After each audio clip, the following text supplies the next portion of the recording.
मैं डॉक्टर भामा अग्रवाल राजीव गांधी राजकीय महिला महाविद्यालय भिवानी की ओर से हिंदी की इस कक्षा में आप सबका स्वागत करती हूँ, अभिनंदन करती हूँ। प्यारे बच्चों, आज हम पद संख्या 8 से अध्ययन आरंभ करेंगे। आपको याद है, भारतेंदु हरिश्चंद्र द्वारा रचित निज भाषा उन्नति नामक यह कविता हिंदी की उन्नति व्याख्यान पर अर्थात भाषण पर आधारित है। यहाँ कवि चाहते हैं कि प्रत्येक भारतवासी हिंदी का प्रचार प्रसार, हिंदी में अध्ययन, हिंदी का प्रयोग आदि संकल्प यदि उठा ले तो निश्चित रूप से हिंदी अपनी विशेषताओं के साथ साथ विश्व हृदय में राज भी करेगी। तो कवि यहाँ कहना चाहते हैं कि हिंदी के विकास के लिए हमारा जो कर्तव्य बनता है वो इस प्रकार है। दोहा संख्या 8। विविध कला शिक्षा अमित, ज्ञान अनेक प्रकार, सब देशन से ले करहूँ भाषा माही प्रसार। प्रस्तुत पद हमारी हिंदी की पाठ्य पुस्तक 8 अर्वाचीन कवि में संकलित भारतेंदु हरिश्चंद्र जी द्वारा रचित निज भाषा उन्नति नामक कविता से लिया गया है। संदर्भ: इसमें कवि हिंदी भाषा के प्रचार प्रसार और विकास हेतु भारतवासियों को संदेश देते हुए कहते हैं कि संसार में विविध माने अनेक, कला माने कलाएं, शिक्षा माने विद्या, अमित माने जिसकी कोई सीमा नहीं, ज्ञान अनेक प्रकार की अनेकों तरह के ज्ञान हैं, यानी पूरे विश्व में अनेक प्रकार की कलाएं हैं, बहुत प्रकार की शिक्षा है और ज्ञान है। तो हम भारतवासियों का दायित्व बनता है कि हम विश्व में जितना भी ज्ञान विज्ञान है, जितनी भी कला है, शिक्षा है, उन सबको अर्जित करें, उठाएं और सब देशन से लेकर आऊँ, सभी देशों से उसे ग्रहण करें, करो माने करें, भाषा माही प्रचार, और उसे अपनी भाषा में प्रचारित करें, प्रसारित करें। इससे 2 फायदे होंगे। पहला ये होगा कि हमारी हिंदी का जो कोश है, साहित्य कोश है, वो समृद्ध होगा, और दूसरा ये होगा कि जो जन साधारण विदेशी भाषा नहीं पढ़ना जानता और हिंदी पढ़ना जानता है, तो हिंदी में उन भाषाओं को, कलाओं को और विद्याओं को पढ़कर वो भी ज्ञान सीखेंगे, गुण सीखेंगे।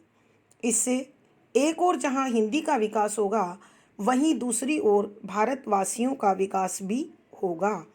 कहने का अभिप्राय यह है कि हिंदी और हिंदवासियों के विकास के लिए हमें हिंदी भाषा के प्रति विशेष रूप से अपने आप को तैयार करना होगा, अनुग्राही बनाना होगा, स्नेही बनाना होगा और हिंदी का भक्त बनाना होगा।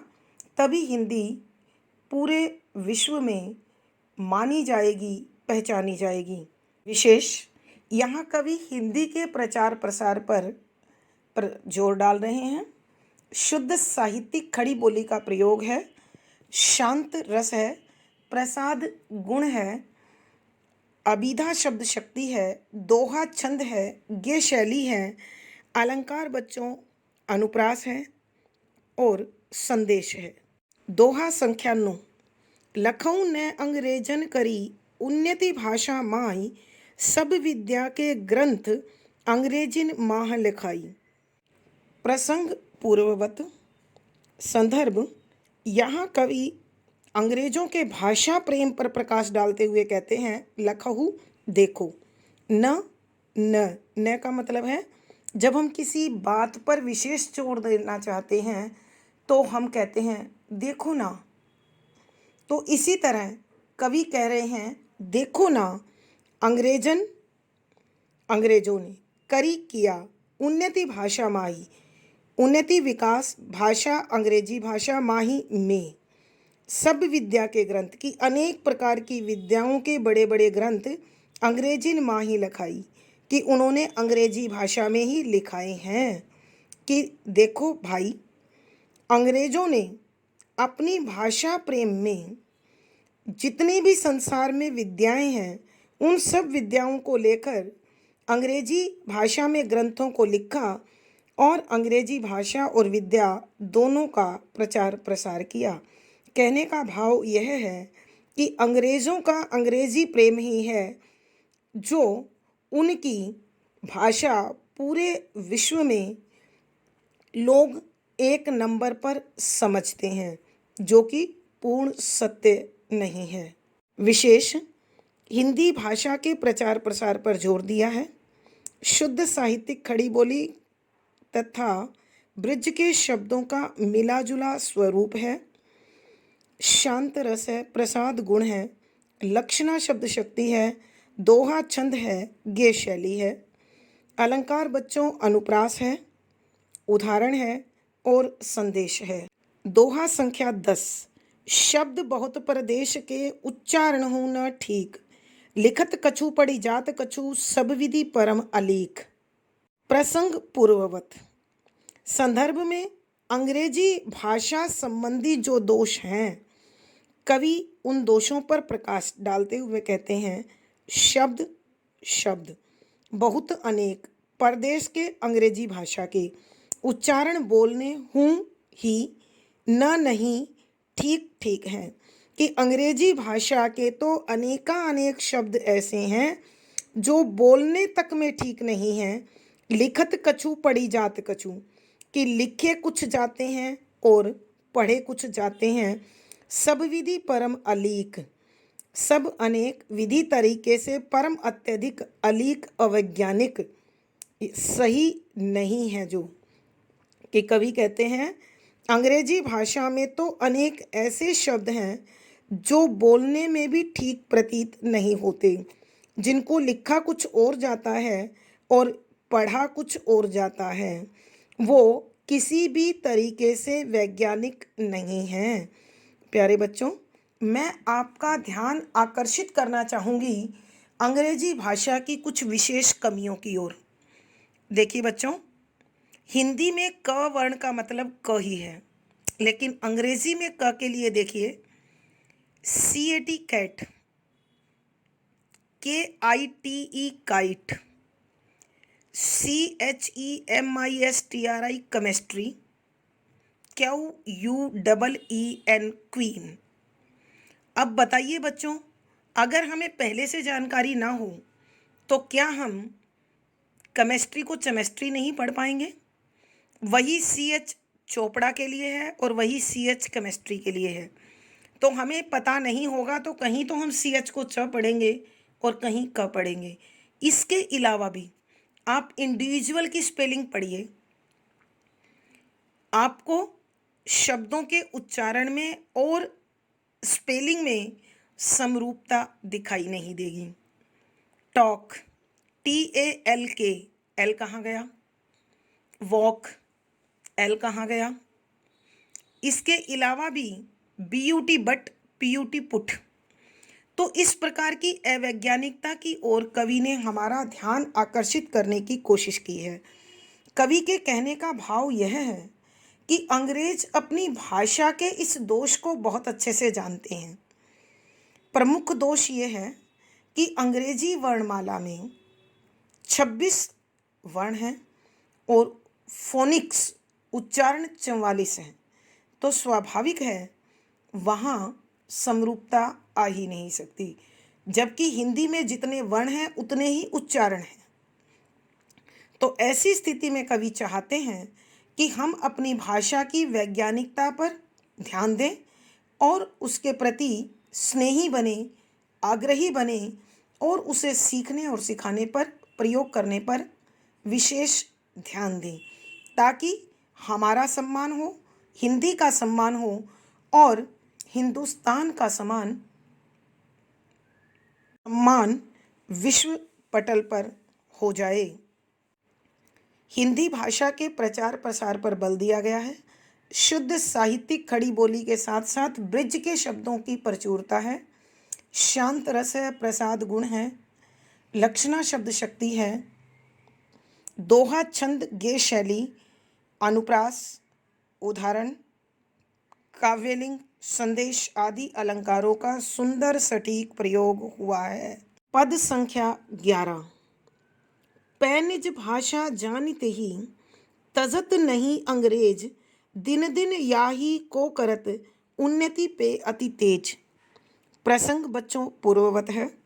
संदर्भ में ध्यान दीजिए कि कवि कह रहे हैं अंग्रेजी के दोष से वाकिफ हैं, जानते हैं, पहचानते भी हैं, लेकिन इतना होने के बाद भी अपनी अंग्रेजी भाषा से प्रेम करते हैं। उसी के प्रचार प्रसार में, उसी के प्रयोग में और उसी के विकास में एकजुट होकर लगे हुए हैं। लेकिन हमारा दुर्भाग्य है कि हम हिंदी भाषी होकर भी हिंदी के प्रति नहीं, अंग्रेजी के प्रति अपने हृदय में सम्मान और प्रेम रखते हैं। तो हिंदी के प्रति हमारे हृदय में प्रेम हो, इसे बताने के लिए, जगाने के लिए कवि कहते हैं कि सरलार्थ पे पर निज अपनी भाषा जानी जानकर ते ही अंग्रेजी को तजत छोड़ते नहीं अंग्रेज लोग। कि चाहे अंग्रेज लोग जान रहते हैं, पहचानते हैं कि हमारी अंग्रेजी में अनेक दोष हैं, लेकिन उसके बावजूद भी अंग्रेजी को छोड़ते नहीं हैं, बल्कि क्या कर रहे हैं, दिन दिन याही को करत, कि दिन प्रतिदिन लगे हुए हैं किसमें, याही को, यानी अंग्रेजी को, उन्नति पे अति तेज, उन्नति अत्यंत तेजी से करने में। कि अपनी भाषा के दोषों को जानते हुए भी अंग्रेज लोग दिन प्रतिदिन अपनी भाषा के प्रचार प्रसार को तेज करने में जुटे हुए हैं।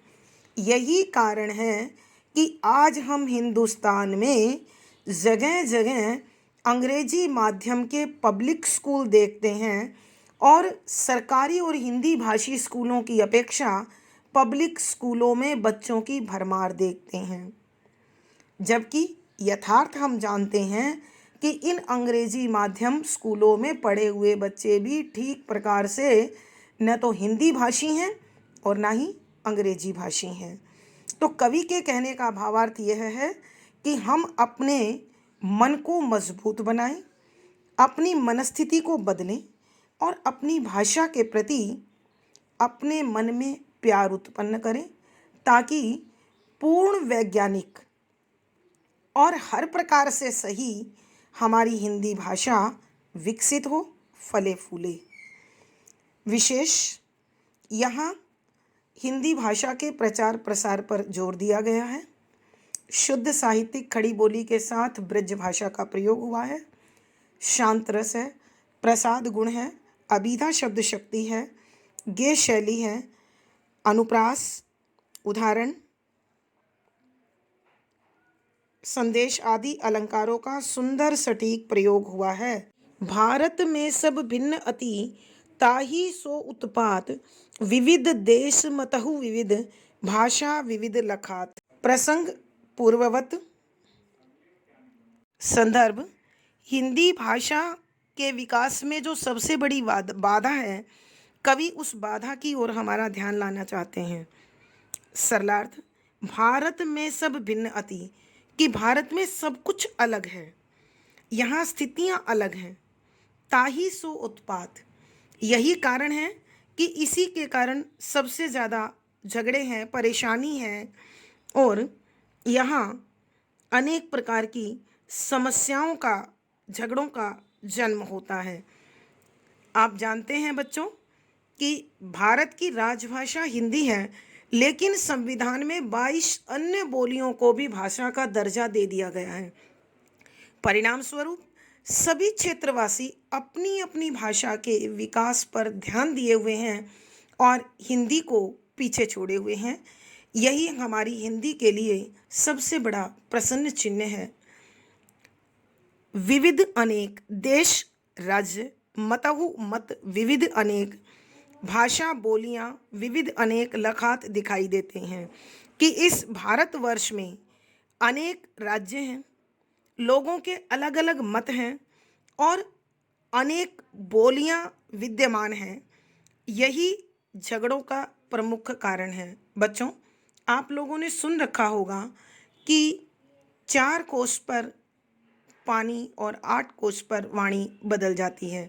परिणाम स्वरूप भारत में, केवल भारत में लगभग 3000 से अधिक बोलियां प्रचलित हैं और प्रत्येक व्यक्ति अपनी ही बोली से प्यार करता है। समस्या सबसे बड़ी यही है और इसी समस्या के कारण आज तक हिंदी भाषा को वो सम्मान नहीं मिल पाया है जो उसे मिलना चाहिए। जब तक संपूर्ण भारत के लोग हिंदी के प्रति अपनी एक निष्ठता नहीं लाएंगे, हिंदी विकसित नहीं हो सकती। तो कवि सब भारतवासियों से आग्रह करता है कि अपनी अपनी बोली को छोड़कर अपनी राजभाषा को राष्ट्रभाषा का दर्जा प्रदान करें और उसके लिए हृदय में स्थान होना ज़रूरी है। विशेष हिंदी भाषा के प्रचार प्रसार पर जोर दिया गया है। शुद्ध साहित्यिक खड़ी बोली के साथ ब्रज के शब्दों का प्रचुरता से प्रयोग है। शांत रस है, प्रसाद गुण है, अभिधा शब्द शक्ति है, दोहा छंद है, गेय शैली है और अनुप्रास, काव्यलिंग, संदेश, कारण आदि अलंकारों का सुंदर सटीक प्रयोग हुआ है। पद संख्या 13। सब मिली तासो छाड़ी के दूजे और उपाय, उन्नति भाषा की करहूँ अहो भ्रातगण आए। प्रसंग पूर्ववत।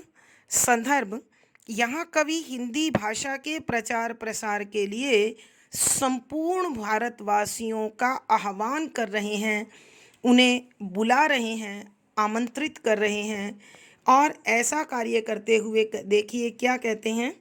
सरलार्थ, सब मिली तासो छाड़ी के, सब संपूर्ण भारतवासी मिली मिलकर तासो इस विवाद को छाड़ी के छोड़कर दूजे और उपाय कि दूसरे उपाय करें और ना ही इसके सिवा कोई और दूसरा उपाय हमारे पास है।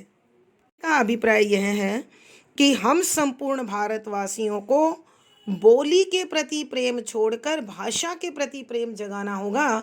इसके सिवा कोई दूसरा उपाय हमारे पास हिंदी भाषा के प्रचार प्रसार का नहीं है। उन्नति भाषा की करहूँ, अपनी उन्नति के लिए, आत्म विकास के लिए, देश के हित के लिए, समाज के कल्याण के लिए अपनी भाषा हिंदी की उन्नति करो। अहो भ्रातृगणाए, कि हे मेरे भाइयों, आओ हम हिंदी भाषा के विकास हेतु एकजुट हो जाएं, एकता के सूत्र में बंध जाएं, तभी हिंदी का विकास संभव है। कहने का भाव यह है कि जब तक हम अपने तुच्छ क्षुद्र भावों को त्याग कर एकता के सूत्र में नहीं बंधेंगे, तब तक हम कोई भी बड़ा लाभ, बड़ा सम्मान, बड़ी प्रतिष्ठा प्राप्त नहीं कर पाएंगे। विशेष यहाँ कवि ने हिंदी भाषा के विकास का एक ही मार्ग बताया है और वो मार्ग है तुच्छ झगड़े छोड़कर बड़े लक्ष्य को प्राप्त करना। खड़ी बोली और ब्रज भाषा के शब्दों का मिलाजुला प्रयोग है। शांत रस है, प्रसाद गुण है, अभिधा शब्द शक्ति है, दोहा छंद है, गेय शैली है, अनुप्रास, काव्यलिंग, अहो भ्रातगण, संबोधन आदि अलंकारों का सुंदर सटीक प्रयोग हुआ है। तो प्यारे बच्चों, आज हमारी इस कविता का समापन होता है। हम इस कविता को अच्छी प्रकार से समझने के लिए इसकी दोनों वीडियोज़ को 2 बार ध्यानपूर्वक सुनेंगे और यदि आपने ऐसा कर लिया तो सभी प्रश्नों के उत्तर आपको सहज ही प्राप्त हो जाएंगे। तो प्यारे बच्चों, आज की कक्षा में बस इतना ही। फिर मिलते हैं अगली वीडियो में। अगर आपको सब अच्छे से समझ आया हो का तो वीडियो को लाइक करें, शेयर करें और चैनल सब्सक्राइब करें तथा कमेंट लिखकर मुझे अपनी भावनाएं बताएं। धन्यवाद, आभार। आपका जीवन मंगलमय हो।